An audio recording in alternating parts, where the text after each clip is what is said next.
Okay, magandang araw po sa lahat. Great day po sa lahat. Sabi mo sa katabi mo, mapalad ka, ako yung katabi mo. Ano yung sagot mo? No po, at magandang araw po doon sa mga nasa live po natin. And we are happy that you're here. No po. And yeah, right now po, no, we are in a series of topics. No po, we've been so blessed by God na we celebrated our 21st anniversary. Amen. No po? So 21st year pa rin po natin ito. Amen. So muli sa katabi mo, happy anniversary. Amen. We are still living our anniversary year, no po? And last time, Pastor Chris from G12 Peru came here and he has imparted to us yung mga bagay po na pinahayag ng Panginoon sa atin, really will give us guidance, no, kung ano yung dapat natin pong takbuhin for this year at sa mga susunod na taon. At nakita po natin how God really is speaking through His servants. Amen. No, and last time po, sinare po ni Pastor Dave sa atin, it's all about having the right heart. No po, na kasi kahit anong gawin po natin, parang kahit nandito po tayo sa worship, place of worship, pero mali yung heart natin, hindi rin po tayo mabibless. Are you listening? And to further that, no, I will be running po a series po ngayon. Yung title ng series is A Life of Abundant Blessing. No, A Life of Abundant Blessings. And you know what? I pray that this message po, lahat po tayo ay mabago. No, lahat po tayo mabago, hindi lang yung wallet natin, kundi lahat ng aspeto ng atin pong buhay. Okay po ba yun? No, kasi we came to know people na maunlad naman sa buhay sa area ng finances, pero dahil hindi nila napalaki yung kanilang mga anak sa Panginoon, pagdating dun sa dulo, nagkaroon sila ng problema, nagkaroon sila ng issue sa kanilang mga anak, at pagdating nga doon pagdating doon sa dulo, nagka-problema. At even nakita niya, meron na siya nung lahat, pero wala yung Diyos. Pagdating doon sa dulo, they feel empty. And some of them, sadly, they take their own life. Amen? Why? Kasi yung heart nila, nandun pala sa yaman, nasa maling lugar. Amen? And if you'll allow me to teach you today, that God really desires for us to be blessed. No, desire talaga ng Lord na mabless tayo. Pero bago tayo magtuloy, no, pwede bang i-declare natin to? If you have your Bible or your Bible app, no po, puntahan muna natin to. Let's declare this. Pwede po ba? Okay, if you have your Bible po, samahan nyo ako, or Bible app, buksan nyo na lang. At kung may Bible ka, hawakan mo yung Bible mo. Kung yung cellphone mo lang dala mo, okay, hawakan natin yung cellphone natin kung nandyan yung Bible po natin. Okay? And let's declare this. Okay po? Pwede po ba? Ready? Okay, on the count of 3. 1, 2, 3. This is my Bible. This is the Word of God. I am what it says I am. I have what it says I have. I can do what it says I can do. Today, I will be taught by the Word of God. I boldly confess. My mind is alert. My heart is receptive, and I will never be the same again. In Jesus' name, amen. Let's have a word of prayer. Father God, we come before you. Lord, ako po mismo lumalapit. Alam ko po, Panginoon, na pagsalita ko lang yung lumabas, wala pong kabuluhan to. Hanggang lupa lang po yun. Pero Lord, naniniwala ko, pag kayo po ang nagsalita sa pamamagitan ko, ito po ay kapakinabagan sa lahat. Hiningi ko lang, Panginoon, na sa oras na ito, magamit nyo lang po akong instrumento. Kayo po yung maihayag, Panginoon. At yung inyo pong salita ay maging malinaw sa bawat isa. Karunungan, pangunawa, Holy Spirit, idulot nyo po sa inyo pong bayan. At dalangin po namin, Lord, alam namin, hindi mahalaga yung pagpunta namin dito. Dahil ang plano nyo, hindi lang kami pumunta. Ang plano nyo po, baguhin kami. Kaya Lord, dalangin namin na sa pag-uwi po namin, binago nyo na po kami. May nagbago. Or else, sayang po yung punta namin dito. Kaya po Lord, ningin namin, that you change our minds, change our hearts. Magmistula nga pong matabang lupa yung puso ng inyo pong bayan na pagtatamnan ng binhi ng inyong salita. Salamat po, Panginoon. Inaking ko po, hindi lang 30, hindi lang 60, kundi 100 iba yung pagpapala, yung matanggap ng inyo pong mga anak. Ito po yung aking dalangin. In Jesus' name. And Agassi po say? Agassi po say? Amen. Amen. Tignan niyo po, I'll read a few verses that talks about God really wants for us an abundant life. Hindi lang finances, okay? Hindi lang din yun ang layunin, hindi lang din spiritual. Okay, in all areas. Tignan niyo po ano sabi ng John chapter 10 verse 10 kung meron po kayong Bible. Ano sabi? The thief comes only to steal and kill and destroy. Yun lang po layunin ng away. Pero si Lord, nung dumating, si Jesus, I came that they may have life and have it abundantly. Amen? Sabi sa tabi mo, gusto ni Lord, abundant ka. Okay, another verse. 3 John 1:2. Tingnan niyo po, na hindi lang spiritual aspect gusto tayo abundant ni Lord. Ano sabi niya? Beloved, I pray that you may prosper in all things. Sabi sa tabi mo, all things. And be in health, pati kasulusugan. Okay. Just as your soul prospers. Ano sabihin? Lahat ng area, lahat ng aspect ng buhay natin, gusto ng Lord mag-prosper tayo. Okay. Ito pa, isa sa favorite verses ko to. Okay. Psalm 35 verse 27, yung third part. Ano sabi po dyan? Okay. Ready? Basahin natin. Let the Lord be magnified who has pleasure in the prosperity of His servant.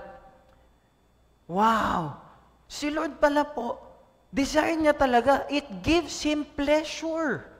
Pag yung anak niya po, nagiging prosperous. Dito po ba kayo mga kapatid? Tuwang-tuwa yung Diyos. No, naniniwala po ako, walang matinong magulang na yung gusto niya yung anak niya maghirap. Are you listening? Tama po ba? Walang matinong magulang na gusto yung anak niya maghirap, di ba? Tama po ba? At sino ito naniniwala? Yung ating Ama. Kaya nga po Ama. Ama sa langit. Sino ito naniniwala? Ayaw niya naghihirap yung kanyang bayan. Ayaw niya. Kaya lang mamaya pag-usapan natin, bakit dumarating yon sa buhay ng isang tao? Tingnan niyo po, no? Kasi ibig sabihin, ang Holy Spirit po, gusto niya pala, representative ng Ama, gusto niya pala, maging prosperous tayong lahat. No po? Ayaw niya tayong magkakaroon ng, hindi tayo magkukulang. No? Kasi tulad po ng magulang, nalulungkot pag yung anak niya po naghihirap, ganun din po ang Diyos. Amen? And we know, hindi po dahil sa alam natin yung word, ibibless na tayo. Amen? Dahil ba alam mo yung word, mabibless ka na? Kailan ka mabibless? Pag ginawa mo yung salita ng Diyos. Amen? Sabi po ng word, di ba? No, hindi dahil sa alam natin, kundi dahil isinabuhay natin yung salita, doon tayo pagpapalain. No, and let's go here. In Luke chapter 6, verse 37, no po, sabi ng Luke 6:37, okay po, basahin po natin. Ready? 1, 2, 3, begin. Judge not, and you will not be judged. Condemn not, and you will not be condemned. Forgive, and you will be forgiven. Okay, stay muna po. Tandaan nyo, ano yung verse na to? Anong pinag-uusapan? Do not judge, do not condemn, forgive. Okay, tatlong bagay. Ano? Do not judge, do not condemn not, judge not, forgive. Okay po, yan yung context ng verse. Susunod na verse po, basahin natin. Okay, ready? 1, 2, 3, go. Give, and it will be given to you, good measure, pressed down and shaken together, running over, will be put into your lap, for with the measure you use, it will be measured back to you. Okay, ano po ibig sabihin nito? Kung ano yung sukatan mo, yun din ang makukuha mo. Talking about judgment, condemnation, and forgiveness. Tama po ba? Okay. Tanungin ko sa inyo, Nung nabasa po natin yung verse, lalo ngayon, may nakita kayong word dyan na give. Ano yung unang-unang pumapasok sa inyo when you hear the word give? Bibigyan kayo ng idea? Pera, datong, salapi, kwarta, cash, anda, Gcash. Ay, Gcash na rin ngayon, di ba? E-cash. Pero tanungin ko kayo, may nabasa ba kayo dyan na money?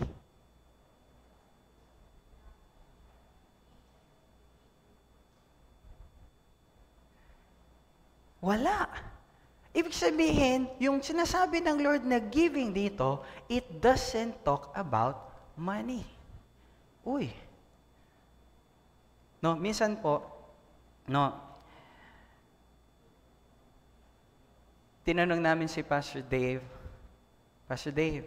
how many times do you teach giving sa church nyo? Alam nyo, sagot niya, araw-araw. Ha? Araw-araw? Palagi. Weekly. Ha?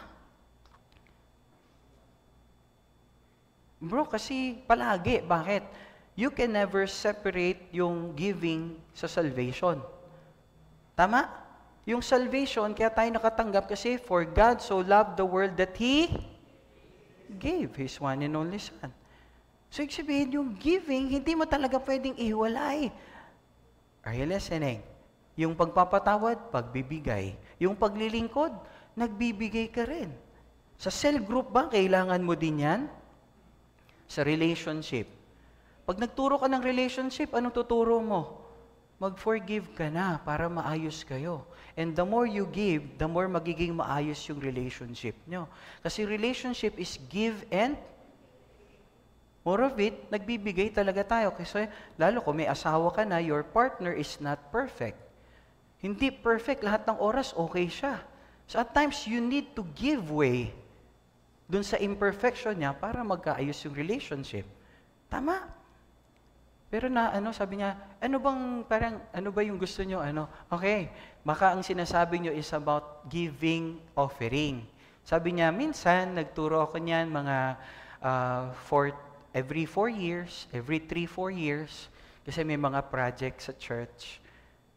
Sabi niya, pero yun yung sabi niya. Pero most of the time, I teach about giving because giving is not about money. Hello? Kaya nagkakaroon tayo ng maling konsepto pag nakikita natin o nakakarinig tayo ng word about giving. Bakit? Giving is never about money. At sabi po rito, kung ano raw yung measure na binibigay natin in our giving, saan? It talks about judgment. It talks about condemnation. It talks about It talks about forgiveness. Kung ano yung measure na ginagawa mo, yun ang makukuha mo. It's never about money. Andito pa ba kayo, mga kapatid? No. Kasi mamamali tayo pag yun ang tingin natin palagi sa giving. But of course, we give money, pero hindi lang yun ang ibinibigay natin. Mali rin kasi kung nagbigay ka ng pera, pero mali yung puso mo. Ayan na ha. Narinig nyo na yun? Ayan na, pera ha. Ayan, biniyaran ko na. Mali. Tama po ba? Tama, nagbayad, pero mali yung heart. Sa tingin nyo, maayos yung relationship? Yun ba ang gusto ng Panginoon? Hindi. It's all about the heart. Kaya nga kanina, yung simula natin, ang ganda, right? Kapatid, giving is about all of your life, and giving is essential. Kung cell leader ka, you always give. Ako, saludo ko sa mga cell leader natin. Bakit? Kahit yung mga tao minsan, gino-ghost sila. Yung ibang mga tao, sin lang sila. Pero alam nyo po, gumagastos yan sila para sa mga cell group nila. Hindi na po yan galing sa church, sila lang po yan. Yung bumibili ng mga pangmerienda sa cell group, sila lang po yan. Yung gumagastos minsan, ito nga, nakakalungkot yung kwento ng isa. Pastor, tinipid ko yung sarili ko. Hindi po ako nag-milk tea, Pastor. Ang dami ko pong mga time na dapat tinreat ko yung sarili ko, hindi ko po ginawa kasi may parating pong conference. No, may campus rep, gusto ko po makasama yung mga cell member ko. Marami po akong kain na hindi ko kinain. Kasi po, gusto ko makatulong sa kanila, makarating po sila. Marami po akong milking hindi ininom para lang makarating sila. Alam niyo po, nakakalungkot. Pagdating doon sa, binili niya lahat. Kapos din siya, sakto lang pera niya, binili niya ng ticket yung mga people niya. Pagdating doon sa campus rep, alam niyo po, kasi wala daw pera yung mga member niya. Pagdating sa campus rep, tanong ko sa inyo, sino yung nagmi-milk tea? Yung cell member niya. Tapos, kuya gusto mo? Andito ba kayo? Sa ibang church yun, hindi sa atin yun. Ha? Sabi sa katabi mo, kapal. Hindi. Just to let you know how they sacrifice. Galing sa sarili nilang bulsa yun. O kaya kung nalibre ka naman, bigyan mo naman ng value. Because nakita nila, giving is not about money. No, giving is all about the heart. Kaya po yung title ng topic ni Pastor ngayon, if you'll allow me, giving is all about the heart. Giving is all about the heart. Matthew chapter 6 verse 21, ano pong sabi? Sabi po, your heart will always be where your treasure is. Again, ulitin natin. Your heart will always be where your treasure is. Ibig sabihin, yung puso natin ay susunod kung nasaan ang yaman mo. Ibig sabihin, hindi po ito pera-pera. But God is interested in your heart. Tanong ko sa inyo, kahit magbigay pa tayo ng bilyon, sa tingin nyo, may halaga yan sa Lord? Sa Kanya ang lahat. Hindi tayo pwedeng magmalaki sa Kanya. Pero bakit nakalagay sa Bible magbigay? Para ba yan sa Diyos? Para ba yan sa church? No. Para yan sa iyo. Para yan sa akin. Because may mga bagay po na pinapagawa ng Lord para para ma-bless tayo. Are you listening, mga kapatid? Okay. Mamaya, to further more in that, bigyan ko lang kayo ng story. Alam niyo na yung storya ng Christian na hinold up? No, yung nakakaalam, quiet na lang. Di ba? Anyway, yung Christian na hinold up, alam niyo yun, hinold up yung Christian? Hinold up yung Christian, tinutukan ng baril talaga. Wallet. Siyempre, Christian. Sayang, sabi niyo. Di ba? Takbo siya, takbo. Takbo yung Christian, grabe yung takbo, bilis. Spirit-filled, grabe yung takbo, no? Binaril sa ulo, pang! Takbo pa rin. Christian eh. No, grabe, takbo pa rin. Binaril sa likod, tagos sa dibdib. Anong merong organ sa dibdib? Malamang tinamaan yung puso. Tumagos eh, tama? Takbo pa rin. Eh, yung lungs pa, diba, tinamaan din. Pero takbo pa rin. Grabe talaga, Christian. Ha? Grabe, tapos takbo pa rin siya. Tapos binaril sa hita. Parang walang nangyari. Normal yung takbo. Grabe talaga, Christian. Grabe, binaril huli, tinamaan sa may puwet. Bulagta agad. Bakit bulagta? Andun yung wallet niya eh.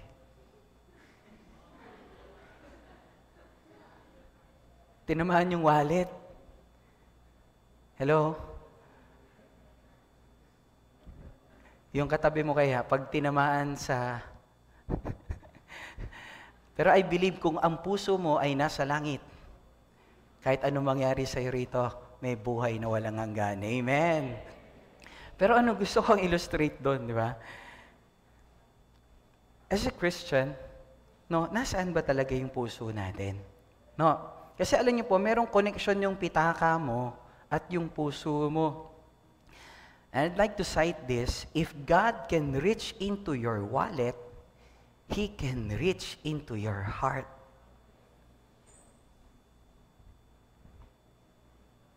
Gusto mo i-reach ni Lord yung heart mo? Nasaan ang yaman mo? Kasi hindi po kami sabi yung word, si Jesus may sabi mismo. Kung nasaan ang inyong yaman, nandoon ang inyong puso. Yung puso ay susunod lang kung nasaan yung yaman mo. Andito ba kayo? Tell me a person na hindi si Jesus ang yaman. Sabihin ko sa iyo, kailanman hindi yan magagamit ni Lord. Palagi ang may question. Lalo yung topic natin ngayon about giving. Pero giving kasi is not about the heart. Nabasa natin. Tama ba? It's not about money. It's about the heart. Tell me a person. Tignan niyo po, hindi yan magagamit ng Lord kailanman. Palagi ang may question. Pag outing, makakago yan. No? Pag ibang mga bagay, pag mga ibang gastusin, bilihin, makakago yan. Pero pag sa gawain ng Lord, tikom yan. Sabihin niyo sa akin, ganyan tao, yung talagang ang yaman niya hindi si Lord. Hindi talaga. Bakit? Kasi kung ano yung yaman mo, doon lang pupunta puso mo. Are you listening, mga kapatid? Diyan pa ba kayo? Illustration, tingnan niyo po. Sino rito yung may mga allotment? Naku, ayaw magtaas na kamay. Pastor, baka utangan ako. Yung tumatanggap ng dollar, di ba? Yung iba, meron pang mga investment, kung saan-saan, di ba? May mga stocks pa. Yung iba, may mga Bitcoin pa. No? May mga cryptocurrency pa. Okay. Ito, tignan nyo ha. Illustrate ko sa inyo. Yung iba, may allotment, di ba? Pag tumaas yung dollar, ano pakiramdam? Saya. Di ba? Pag bumaba yung dollar,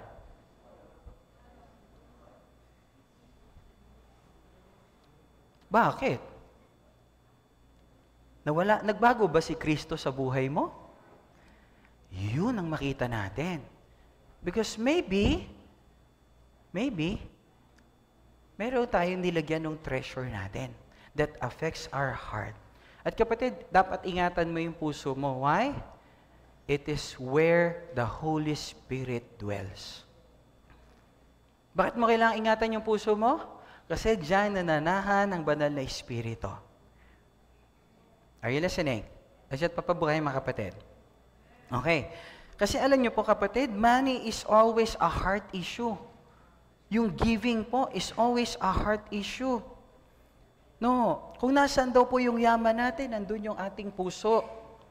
Kung mahalaga sa yung win souls and make disciples, yun yung uunahin mo. Kung mahalaga sa iyo si Lord ang uunahin mo. Amen. Tama po ba?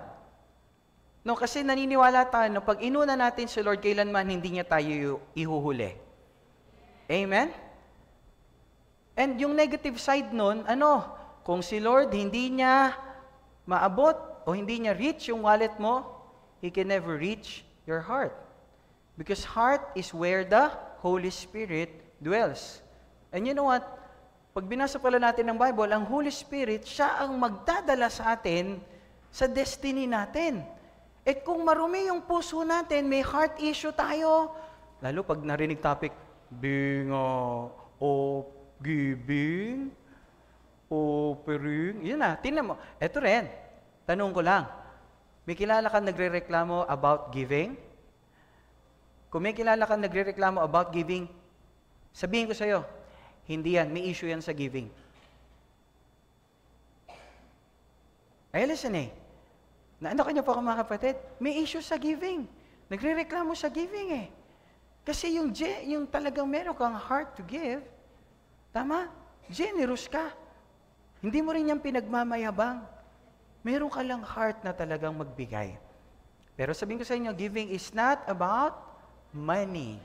It's about... Ay, listen Diyan pa ba kayo? Okay. Ito, paano tayo mag-develop ng heart of giving? No, how could we develop a heart of giving? No. Kasi yung title ng topic natin ngayon, kung ating pong, talk about, it's all about the heart. No, kaya po tignan nyo, how to develop our heart of giving. Heart of giving, it's not about money. It's not about money. You can give time. You can give opportunity, you can give help, marami tayong pwedeng ibigay. No? But madalas, of course, may monetary na binibigay po natin, services, yung mga nag-worship team natin, yung mga nag-serve natin sa church, saludo ko sa inyo. Kasi they just do it voluntarily. No po, maaga pa sila gumigising kaysa sa atin. 2 services po yung dinadaluhan nila. And still, they have the heart to give. Naku niyo po ako. No? At tingnan nyo, sabi ng Deuteronomy chapter 15 verse 7 to 8, kasi kapatid, we can give without loving, but we can never love without giving. Tama, pwede tayong magbigay pero hindi natin mahal si Lord. Pero kailanman di mo pwedeng sabihin mahal mo si Lord nang hindi ka nagbibigay. Amen. No, mga nanay, andito ba kayo? Pwede ba yung puro I love you lang? I love you. Pambabayad mo ba ng Meralco yung I love you? Mapambibili mo ba ng lipstick yon, tsaka ng makeup? Hindi naman sa luho. Pero mapambabayad mo ba ng bahay yung I love you? Are you listening, mga kapatid? Mapambabayad nyo? Hindi, di ba? Anyway, sayang, no? Sana merong ganun. Meralco, ito po yung pag-ibig ng asawa ko. Tanggapin ninyo, pabayad sa aming kuryente. Sana merong ganun. But you can never love without giving. Amen? Diyan pa ba kayo? Number 1, bakit tayo tinuturuan ng Lord to give? Ano po? Deal with a selfish heart. Bakit? No, deal with a selfish heart. We need to deal with a selfish heart. Bakit? Tignan niyo utos ni Lord. Ano utos ni Lord? Ano utos ni Lord, ha? Tignan niyo. First, pakibalik po. Sa Deuteronomy 15, 7 to 8. If among you, one of your brothers should become poor in any of your towns within your land that the Lord your God is giving you. Ibig sabihin, hindi naman sila ganon dati. May nangyari lang. Maaring binagyo sila, binaha sila, nagka-trouble sila. Okay.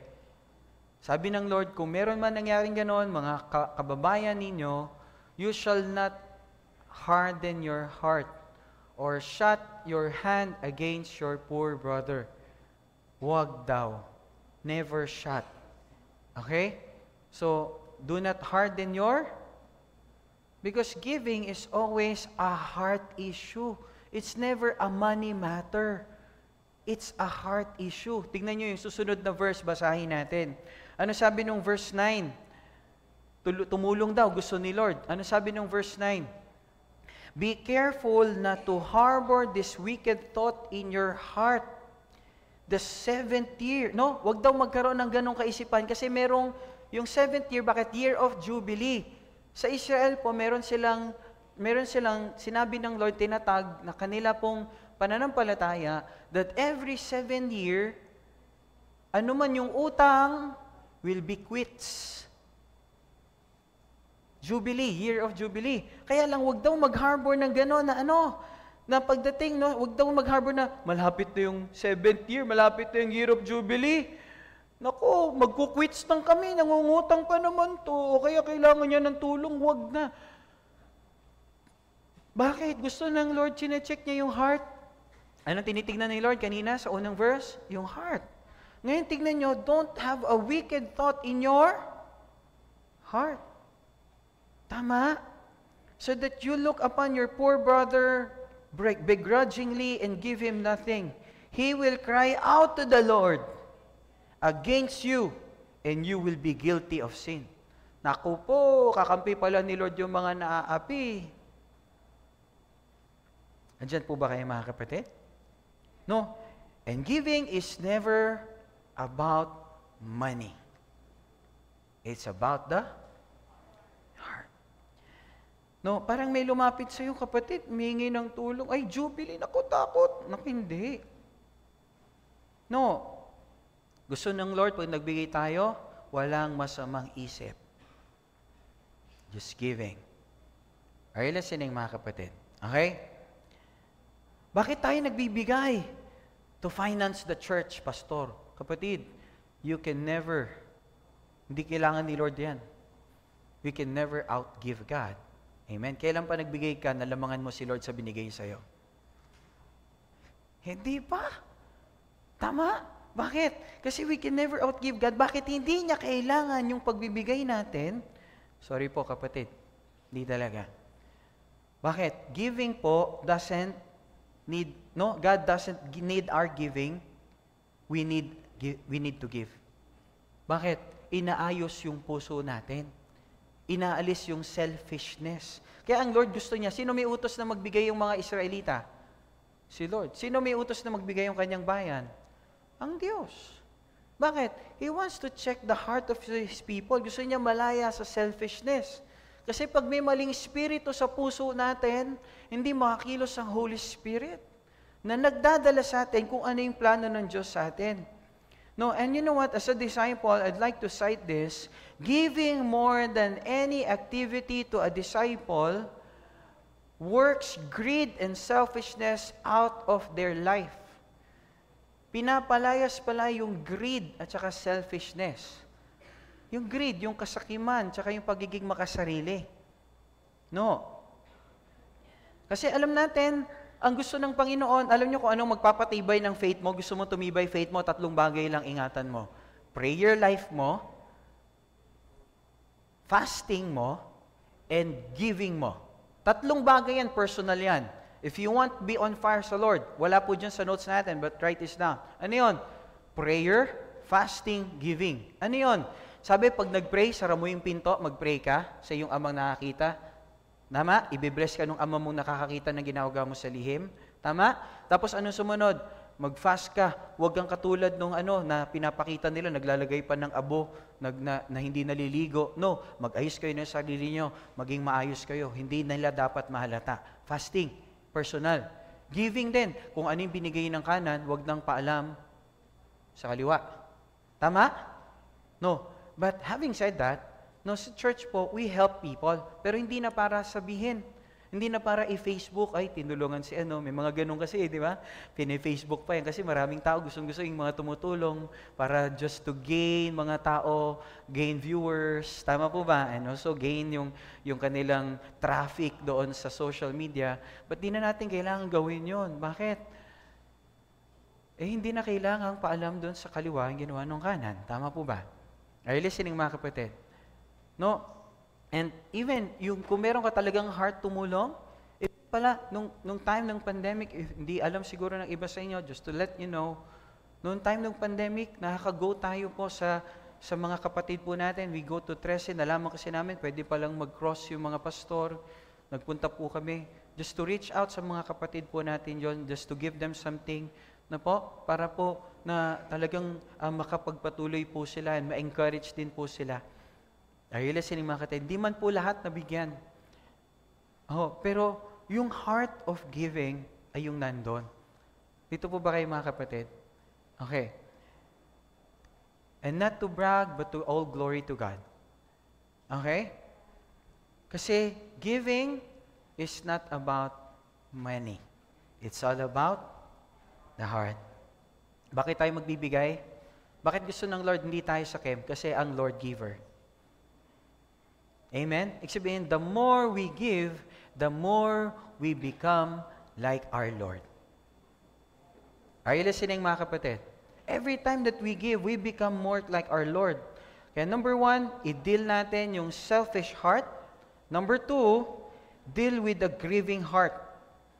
Deuteronomy 15:10, deal with the grieving heart. Deuteronomy 15:10, ano pong sabi? You shall surely give to Him. Si Lord, ina-assure. And your heart should not be grieved. Ano raw? Yung heart mo, hindi dapat nag-grieve. And when you give to Him, because for this thing, the Lord your God will bless you in all your works, and in all to which you put your hand. Every time that we give pala, ito yung time na buksan yung blessing ng Lord sa lahat ng bagay na meron tayo. I-bless ni Lord, hindi lang finances mo, in all aspects of your life. Every time that we give, At ayaw ng Lord yung nagbigay tayo, pero ba't ba ako nagbigay? Hindi ko man lang binilang. Ha? O kaya, sama yung loob. Diba? Masama yung loob. No. Pero alam niyo po, if we learn to give, God will bless everything that we do. Yun yung ibig sabihin ng verse. Ibig sabihin, giving is all about the heart. Tama ba? No, giving is all about the heart. Tignan niyo po. Kanina we talk about selfishness before ka nagbigay. Bakit natin kailangan magbigay? Para mabattle natin yung spirit of selfishness. Kasi hindi natin makukuha yung sabi, i-bless ni Lord lahat ng gawin ng ating kamay if we do not learn how to follow and obey the Lord. Amen? No, kasi gusto ng Lord blessing tayo. At i-bless niya lang lahat. Pero tignan nyo, selfishness attacks us before we give, and grief attacks after we give. Di ba? Selfishness, bago ka magbigay eh. Pero yung yung grief, after mo magbigay, bakit ganun binigay ko? Kaya, check your heart. Bakit? Huwag ka na mag-grieve. Bakit? Bakit ka mag-grieve? Bigay naman ng Lord yan sa'yo eh. Tatanong ko sa inyo, kasi mamaya, paano yung pagkain ko? Ha? Paano yung pagkain ko? Paano yung pagkain ko mamaya na ibigay ko na? Paano na? Ha? Bigyan ko kayo ng example ha. Tawag ko rito. Bro, liga rito. Ubad ng shoes ha.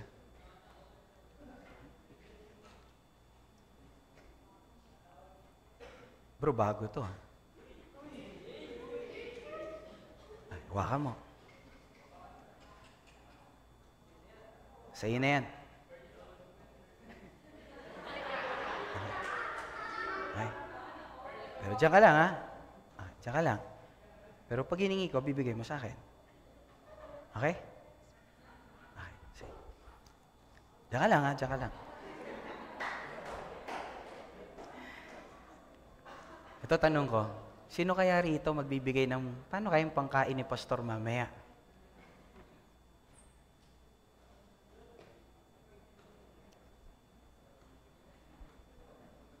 May magbibigay ka ng pangkain ni Pastor mamaya? May nag-amen doon. Ano kayo bibigay sa akin nun mamaya? Bara ka na. Binigay. Iyo ba to? Hindi na, binigay mo na sa akin. Pero kanino to? Binigay ko na sa kanya? Tama. Pero bakit walang kaabog-abog, binigay niya rin uli sa akin? Kasi alam niya, kanino galing? Kanino galing? Pero ewan ko lang kung meron siyang grief ngayon.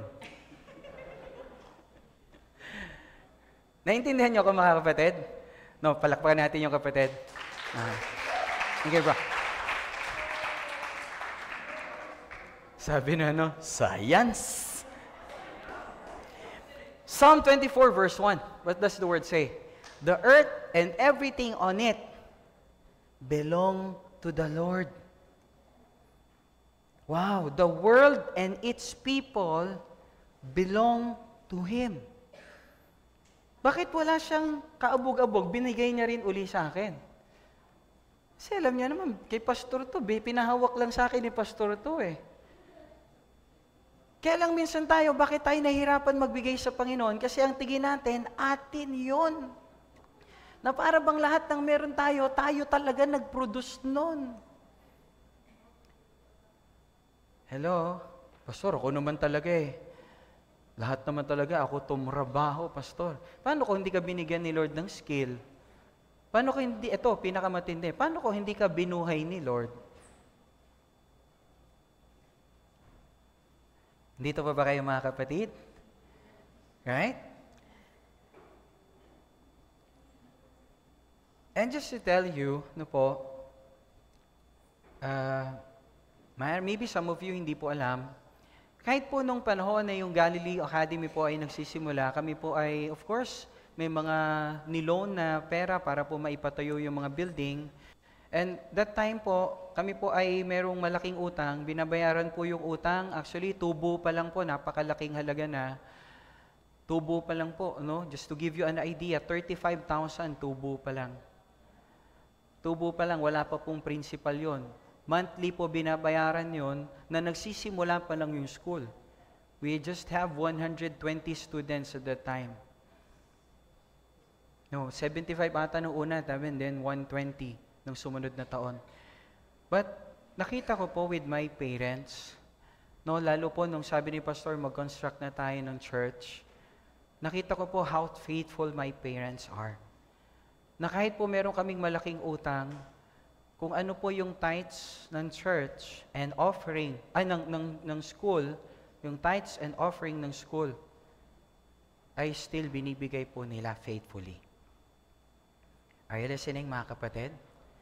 No, nakita ko po how my parents, no po, ngayon, even si principal, alam ko po, our family, yung pag-ber month na, kasi dyan yung bonus, 13th month pay, alam ko po kung paano po sila talagang di ko, alam niyo yun, may mga ganon. Pero we can see that God never fails us.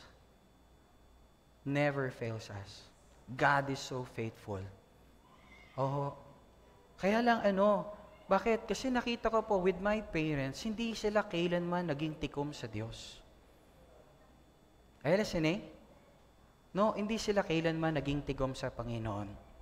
But you know what? Lastly nga, nagulat ako sa Lord. During time of pandemic, yun yung time na nabayaran natin ng buo, yung 2 lote doon sa labas. Yung bakanting lote ron, dinadaanan natin. Doon sa mabahang area, yung kabilaan po na yun. Yung kasama yung basketball po doon, hiniram lang po ng barangay yun. Are you listening? Yung kabilaan po na yun, yung may bakod at saka yung kabila. Ganun po kabuti ang Panginoon. Take note during the time of pandemic. Dito ba kayo, mga kapatid? Pero doon natin makita how God is so faithful. Kaya po tinuturo lang tayo, huwag tayong mag-grieve, magbigay sa Panginoon. Kasi we can never outgive God. We need to battle dun sa selfish heart because it's not about money, it's about the heart. And number 3, develop a generous heart. No, ano yun? Kailangan mong i-battle yung selfishness at yung grief when you give at develop tayo ng generous heart. Anong sabi ng Deuteronomy 15 verse 14? Anong sabi? You shall supply him liberally from your flock, from your threshing floor, and from your winepress. Wow! From what the Lord your God has blessed you with, you shall give to him. Ibig sabihin, anong ibig sabihin ng verse? Hindi nire-require ni Lord na magbigay ka ng higit sa iyong kakayanan. No, hindi nire-require ni Lord na magbigay ka higit sa iyong kakayanan. Alam niyo ba yung binibigay po ninyo, marami pong natutulungang tao? Hindi ikaw na yung magbigay sa kanila, pero meron tayong natutulungang mga tao. And also, we are praying, Lord, makapag-build mo rin kami ng isang talagang church. Kasi nakikita namin, Lord, hindi, susunod po, darating yung panahon. Pinakita na ng Lord sa atin noong anniversary na hindi na tayo kasya dito. Amen. Tama po ba? Paano pa kaya kung sumama yung mga pamilya ninyo na wala pa rito? Paano kung sumama yung mga kaibigan mo na wala pa rito? Paano kung hinipo rin ng Panginoon yung mga classmate mo, yung kasama mo sa trabaho? Are you listening? Dahil binibless ka ni Lord.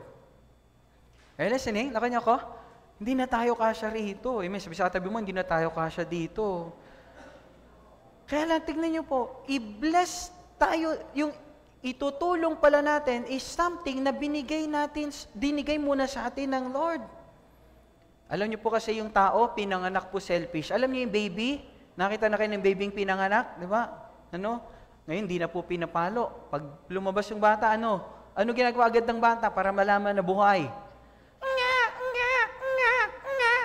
Di ba? Healthy yung bata na yon, amen? Alam niyo kung ano ibig sabihin nun? Speaking in tongue yon. Gusto niyo interpret ko, gamitin ko yung gift of interpretation? Ha? Alam niyo kung ano yun? Sabi noon, me, myself, I, me, myself, I. Puro me yun. Ano gagawin mo ron? Di ba? Kaya, pag umiyak yun, ano gawin? Dede. Pag umiyak yun, kailangan linisan. Pag umiyak yun, pumupo. Umihi. May masakit. Umi. Pero pag na-born again na, alam ko, hindi na selfish. Selfless na. Amen?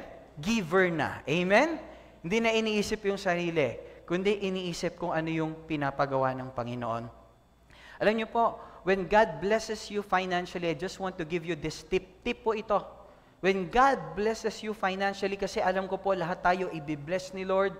We've been praying for you. No po? Nagpapagaling din tayo, nagde-develop po tayo dyan. No? When God blesses you financially, don't increase the standard of your living. Kasi minsan, binless naman siya ni Lord, pero dati ang cellphone niya 5110, o kaya yung mumurahin lang, pero smartphone din. Biruin mo, bumili na ng mamahaling cellphone, worth 75,000. Kasi kaya ko naman pong hulugan na ngayon, monthly. Uy! No, wag mong increase yung standard of living mo. Increase mo yung standard of giving mo. God did not bless you more. Kasi may cellphone ka naman. Bakit? Alam niyo ba cellphone ni Pastor hanggang ngayon, Note 9? Note 9. Anong Note na ngayon? Dito ba kayo? Listening mga kapatid. Kaya po inaalagaan ko, kaya binibilang ko na lang ng mahal na housing. Yung housing, mura lang Di ba? Dito ba kayo? Yung full armor yan kasi minsan nababalibag ng anak ko. Pero hanggang ngayon po, Note 9. Search nyo po, kailan pa yung Note 9? Samsung Galaxy Note 9. Late na po yun. Binanggit ko pa yung pangalan, no? Wala namang Sana naman. Kapatid, don't increase the standard of your living. Increase the standard of your giving. Kaya yung iba, hindi talaga nakokomplete yung blessing ng Lord. Bakit? Binless ka more ni Lord, not para increase mo, magbili ka ng kung ano-ano, but for you to be a blessing. Andyan pa ba kayo mga kapatid? No, parang yung isa, bakit tinanong? No,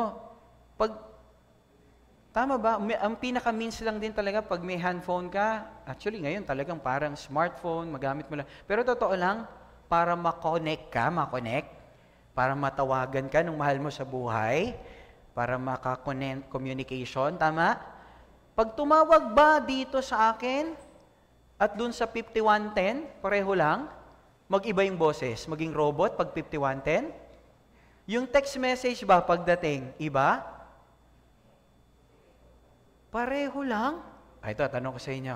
Alam niyo yung Rolex? Alam niyo rin yung Bolex. Yung imitation ng Rolex. Pag tinignan mo ba yung oras sa Rolex at Bolex magkaiba? Depende kung gumagana. Amen? Pero kapag tinignan mo, kung gumagana pareho, Pareho lang oras? Pareho lang pala. Tama? Pero ang sarap ng Rolex, ang mahal. Andito ba kayo mga kapatid? No, kaya tignan po natin, minsan parang ang sarap din nung may Rolex ka, di ba? Pero, parang overflow na lang ba talaga yan? Or baka luho na lang? Nandyan pa po ba kayo mga kapatid? Number 4, point natin. Nasa 4 na ba tayo? Tama? Develop a grateful heart. Yan ang gusto ng Lord ma-develop sa atin. Tama, una, He wants us to battle selfishness. Sumunod, grief. Okay? At He wants us to have a generous heart. At ngayon, grateful. Lahat pala ng meron tayo galing kay Lord. Amen. Deuteronomy 15:15. Remember, sabi ng Lord, sabi sa katabi mo, remember, sabi, you were slaves in Egypt. Alipin lang kayo dati, sabi niya.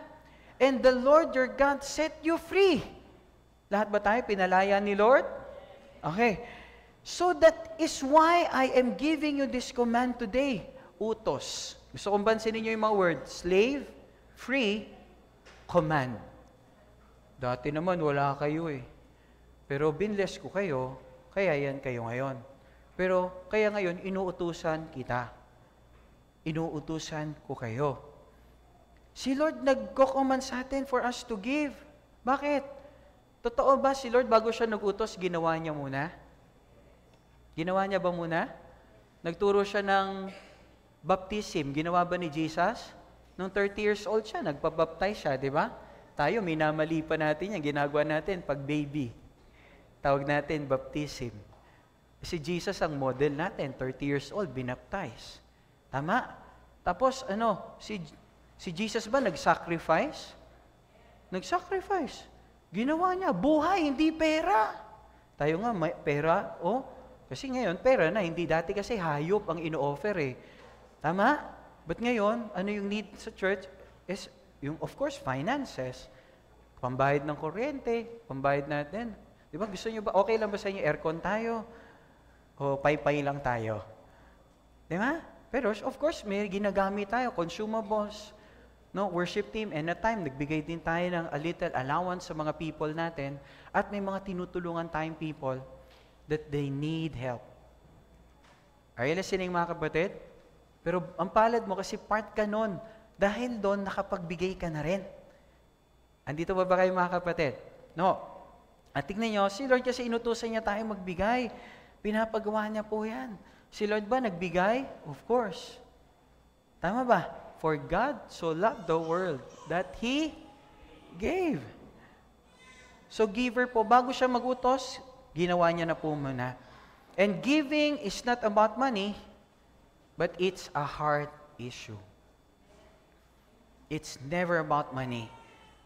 Totoo lang, you can give without loving, but you cannot love without giving. Tama, mga kapatid? Mahirap kasing sabihin natin na love natin si Lord, pero tikom tayo. At sa oras na ito, pwede ba natin, as we come before the Lord, sabi, God created giving not for His sake. He created giving for our sake.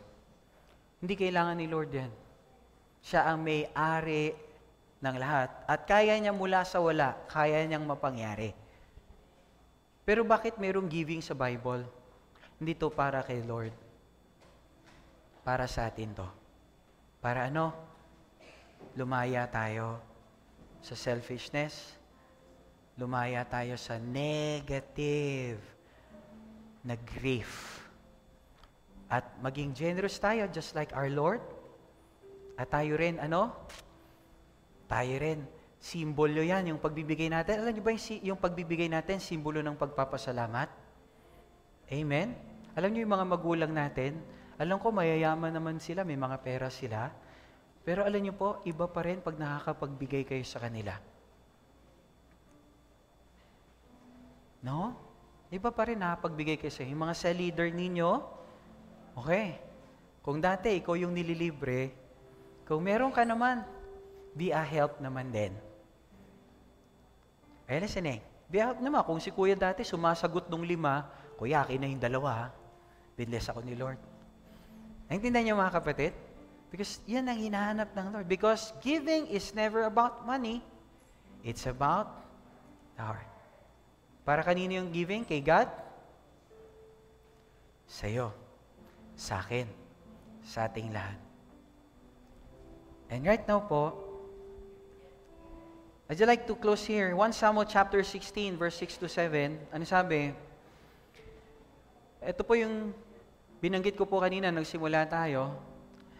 Sabi po rito, ito po yung bagyan ko ng background, ito po yung pipiliin na si David. Si David po nasa pastulan. Wala po siya sa idea ng kanyang ama. O maring hindi naman talaga siya maaring negative yung treatment sa kanya, but nakaligtaan lang. Kasi makatapos na pinili na lahat ng kapatid, nagtanong si Samuel, wala pa bang iba? Wala na bang ibang anak? Nagtanong. Kasi tingnan niyo simula. When they arrived, Samuel, the prophet, mag-anoint kay David na magiging hari, So Eliab and thought, syempre, prophet ka, nakita mo naman, may ano. Tapos syempre, may heart din siya, part siya ng army, lumalaban siya hanggang kamatayan para sa bansang Israel. Army ng Lord yun eh. Of course, nakita niya, to may heart din to. Mukhang ano, di ba? Matipuno, matangkad, guwapo, macho, di ba? Mayroong looks ng hari. Pero alam niyo po, sabi niyang Lord, surely the Lord stands here before the Lord. Pero niya sabi ng verse 7, but the Lord said to Samuel, do not consider his appearance or his height. Kaya kapatid, kahit Jew, anong Jew? Jutay. Kahit maliit, kahit ano itsura mo, sabi ng mundo, pangit ka, pandak, ano man yung sinabing, last week, Pastor Dave preached about Jacob. Si Jacob, ano yung pangalan? Ibig sabihin ng pangalan ni Jacob? Manloloko. Pagising siya ni Jacob, manloloko, kain na. Manloloko, ito na yung gamit mo. Oh. Pasok ka na sa school. Hindi, wala pa palang school noon. Araw-araw. Yun ang sinasabi sa kanya. Pero alam niyo po, different si Jacob. Bakit? His heart. May heart siya kay Lord. It's all about the heart. Tingnan niyo po si David. Ano sabi ng Lord? Si Lord may sabi nito. Si Lord, Kaya ano man yung background mo, si David, meron ding maaring pangit na pakikitungo yung family niya. But you need to battle that kung ikaw yon. Maybe meron nakaka-relate dito. But kapatid, sabi rito, but the Lord said to Samuel, si Lord mismo, do not consider his appearance or his height, for I have rejected him. The Lord does not look at the things people look at. People look at the outward appearance. But the Lord looks at the heart. Kapatid, may mga sinabi man yung mundo sa'yo, may mga sinabi, ganito ka, ito ka lang. Pero alam niyo po, nakita ng Lord yung heart ni David. Hindi pa siya sundalo noon, wala siya yung sabihin na yung talagang characteristics ng isang hari. Ano po siya? Pastol. But you know what? Yung pastol na to, ito yung pumatay kay Goliath. Ito yung famous na naging leader ng military ng Israel. At alam niyo po, eventually became king of Hebron and eventually became king of Israel. It's all about the heart. God looks at the heart. Do you want God to bless your life? Hindi ko alam kung saan ka nanggaling. Hindi ko alam kung ano yung lahing pinanggalingan mo. Hindi ko alam kung ano nakilala yung pamilya mo. Hindi ko rin alam kung ano ka nakilala. Pero isa lang alam ko, pag tama ang puso mo, God can bring you where He wants you to be. Amen.